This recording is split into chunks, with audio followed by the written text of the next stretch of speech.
A particle A is projected with an initial velocity of 60 meter per second at an angle 30 degree to the horizontal.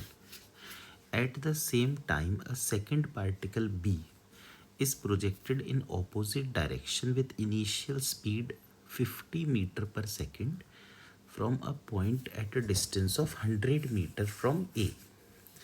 If the particles collide in air, find the angle of projection alpha of B, time when collision occurs, and the distance of point P from A where the collision occurs.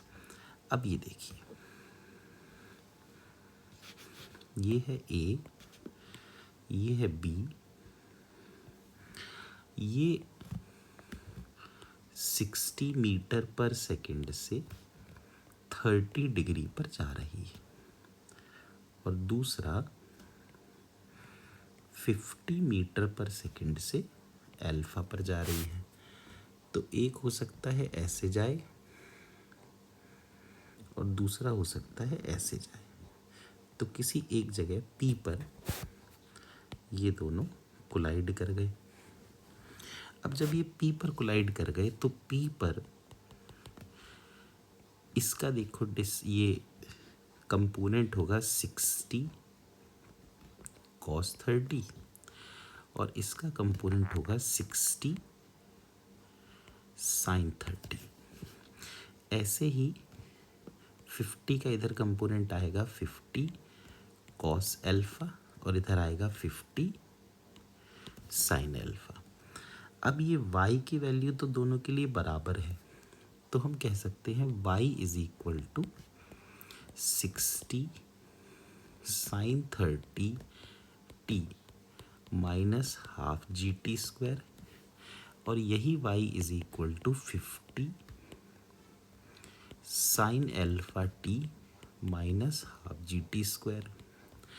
अब ये दोनों बराबर हो गए तो हम लिख सकते हैं 60 साइन 30 इज इक्वल टू 50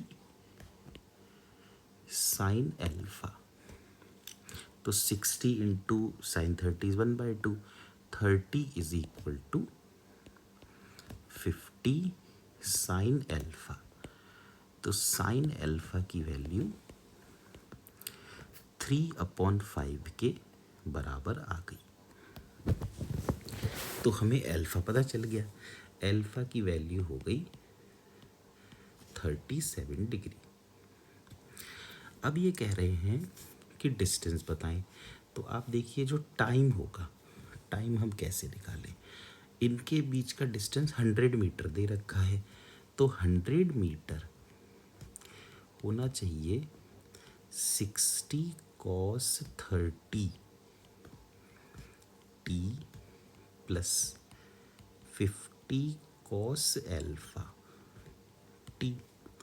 तो 100 हो गया 60 into √3/2 plus 50 into 4/5 into T.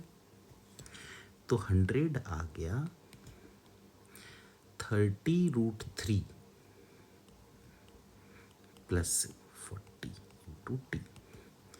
तो टी आ गया 10/3√3 प्लस 4 सेकेंड्स। ये टाइम की वैल्यू आ गई। और क्या पूछा गया है, distance of the point P।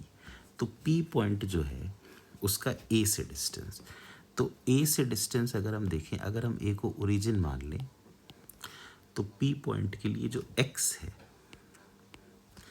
वो हो जाएगा 60 cos 30 यानी 30√3 इंटू टी 10/3√3 प्लस 4। और जो y हो जाएगा वो हो जाएगा 60 sine 30 t minus half G T square. तो 60 यानी कि साइन 30 इंटू टी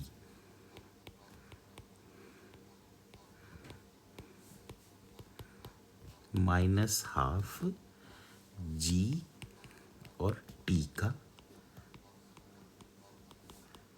स्क्वायर। तो इससे x और y दोनों ही कोऑर्डिनेट हमें मिल गए।